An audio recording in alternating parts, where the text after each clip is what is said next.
Viewers আসসালামু আলাইকুম। 25,000 টাকা বাজেটের Tecno Spark 40 pro plus officially Bangladesh হয়তো বা কিছুদিন পরে লঞ্চ করে দিবে এই ফোনটা।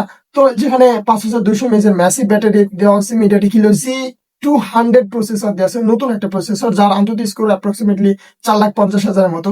IP64 রেটিং দেওয়া আছে, স্টিরিও স্পিকার দেওয়া আছে, ইন ডিসপ্লে ফিঙ্গারপ্রিন্ট। তো দেরি না করে চলুন শুরু করা যাক আজকের ভিডিও। ফার্স্ট আমরা যদি ফোনের ডিসপ্লে দিকে তাকাই, 6.78 ইঞ্চের ফুল এইচডি প্লাস রেজলিউশনের অ্যামোলেড ডিসপ্লে ইউজ করছে, যেখানে 144 হার্টজ পর্যন্ত রিফ্রেশ রেট পাবেন, ইন ডিসপ্লে ফিঙ্গারপ্রিন্ট পাবেন, আর 4500 নিট পিক ব্রাইটনেস। ওভারঅল বলতে গেলে এই ফোনের চিন ডিজেল একদমই নাই, পাতলা, যেটা দেখতে আসলে ভালো লাগতেছে। যারা গেম খেলবেন এবং ভিডিও এন্টারটেনমেন্ট করবেন তাদের জন্য একদম বেস্ট ডিসপ্লে এটা হতে চাইতেছে। সো ডিসপ্লে দিক থেকে এই বাজেটের ভিতরে এটা একটা সেরা ডিসপ্লে, এটার কোনো ভাষা থাকে না আমার পক্ষ থেকে। দেন যদি এখন আমরা ক্যামেরা দিকে তাকাই, রেয়ারে ট্রিপল ক্যামেরা সেটআপ দেখা গেলেও মেইন ক্যামেরা 50 মেগাপিক্সেল, অর্থাৎ কাছের ক্যামেরা শুধুমাত্র একটাই, বাদ বাকি একটা লেন্স লাগানো আছে, যেটা আবার কোনো কাজে না। আর সেলফি ক্যামেরা হিসেবে দেওয়া হচ্ছে 13 মেগাপিক্সেল সেলফি ক্যামেরা। সো এখানে আপনারা 2K ভিডিও 30-60 পর্যন্ত শুট করা যায়। সো ওভারঅল বলতে গেলে এই ফোনের ক্যামেরাকে বেশি প্রায়োরিটি দেয় নাই, কারণ 24-25 হাজার টাকা ফোনের ভিতরে কেন যে মাত্র রেয়ারে একটা ক্যামেরা দিছে এটা আমার মাথায় গেল না। অ্যাটলিস্ট আল্ট্রা ওয়াইড অ্যাঙ্গেল বা টেলিফোটো লেন্স দেওয়াটা খুবই জরুরি ছিল।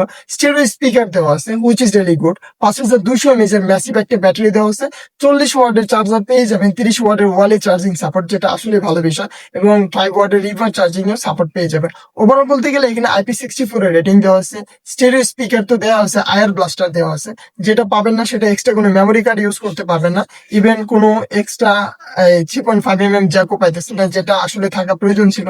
বাট যেহেতু ফোনটা একদম পাতলা আর light weight, 162 gram phone, that's why ফোনটাতে দেওয়া হয় না, 3.5 জ্যাকটা দেওয়া হয় না।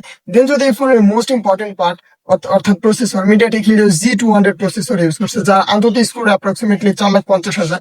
মানে বুঝতে পারতেছেন এই প্রসেসর দিয়ে আপনি মোটামুটি লেভেলের গেম প্লে গুলো করতে পারলেও হায়ার গেম গুলো হয়তো আপনার ল্যাগ বা হিটিং ইস্যু দিতেও পারে। সো ওভারঅল বলতে গেলে এই ফোনটার বাজেটের তুলনায় আমার মনে হয়েছে যারা গেমিং পারপাসে নিতে চাইতেছেন বা ভিডিও দেখবেন তাদের পারপাসে এটার জন্য ঠিক আছে। বাট যদি আপনি ক্যামেরা পারপাসে নেওয়ার চিন্তা করতেছেন যে এই ফোনটা দিয়ে আপনি ফটোগ্রাফি করবেন, তাহলে এই ফোনটা আপনার জন্য না ভাই। এই ফোনটার ক্যামেরা একদম স্ট্রিম লেভেলের যে ভালো এরকম কোনো বিষয় না। ওভারঅল বলতে গেলে দামটা আমার কাছে এক্সেস মনে হয়েছে। যদি দামটা 20 থেকে 21-এর ভিতরে আপ ডাউন করে তাহলে আমার কাছে কোনো অবকাশ নাই, একদম বেস্ট কোয়ালিটি ফুল ফোন এটা হতে পারে। 3D কার্ভ ডিসপ্লে দেখতে অনেক জোস লাগতেছে। ওভারঅল ফোন মোটামুটি ভালো আছে আমার কাছে পার্সোনালি মনে হয়। এখন আপনার ইচ্ছা ফোনটা আপনার কাছে কেমন লাগছে কমেন্টে অবশ্যই জানাতে ভুলবেন না।